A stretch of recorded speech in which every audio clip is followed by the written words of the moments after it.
Hi guys, and welcome back to my channel. Today we are making a pizza grilled cheese which requires only 10 minutes of your time and is ready so quick that you are not going to be ordering those late night pizzas anymore.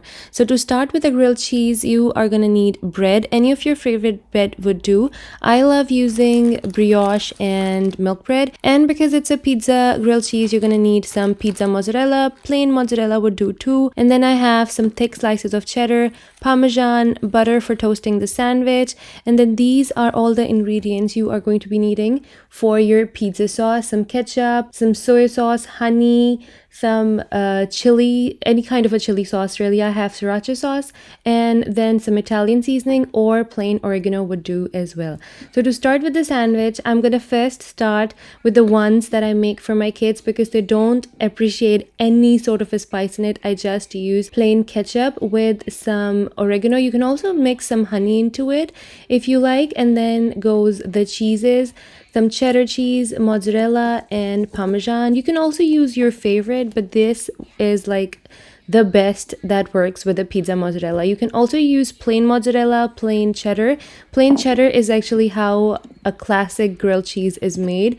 2 slices of processed thick cheddar. So now to make the pizza sauce, I'm adding ketchup, honey, a little bit of soy sauce, some any sort of a spicy chili sauce. I'm using sriracha, your oregano or Italian seasoning, and just give it all a mix. The quantities of this sauce are not exact. You can add however much of anything that you want.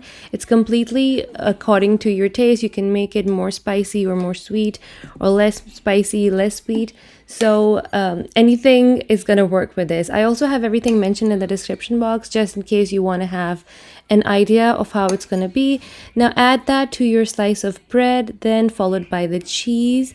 It's the same cheddar cheese followed by the mozzarella and the parmesan. You can use either or, don't have to worry about not having all of the same cheeses. Use whatever you have on hand and it's still gonna be great. But the stringy effect, all those cheesy stringy effect, is what the pizza mozzarella gives the sandwich. If you're using cheddar, it's gonna have a melt and not the stringy effect.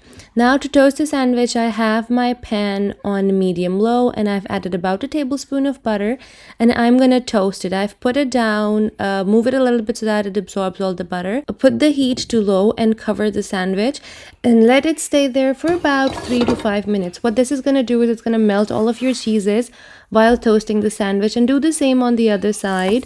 Add some more butter, flip it, and let it toast for another 3 to 5 minutes on low. Doing this on low heat ensures that the cheese has melted perfectly and the sandwich has a nice charred, nice crispy toast on it. You can also use ghee if you don't have butter. That also tastes amazing. And that's it. Your pizza grilled cheese is ready before you even know it. Now check that crust and the crisp on top of it with all that melted gooey cheese. It's absolutely delicious. All the umaminess from the ketchup. You guys have got to try this out. Also, if you want, you can add any sort of pizza fillings into it, but then it's not going to be a grilled cheese. It's going to become more of a sandwich. But you can definitely add any sort of chicken, any vegetables you want. The possibilities are endless. This is a huge favorite in my house. My kids, my husband, everybody love this. It's also great for heavy brunches. If you're going on a picnic, if you want to take along some lunch, these are just great. So do try these out and let me know how they turned out for you and your family. If you like this video, please consider subscribing to my channel and giving this video a thumbs up. Until next time, the homemaker baker over and out.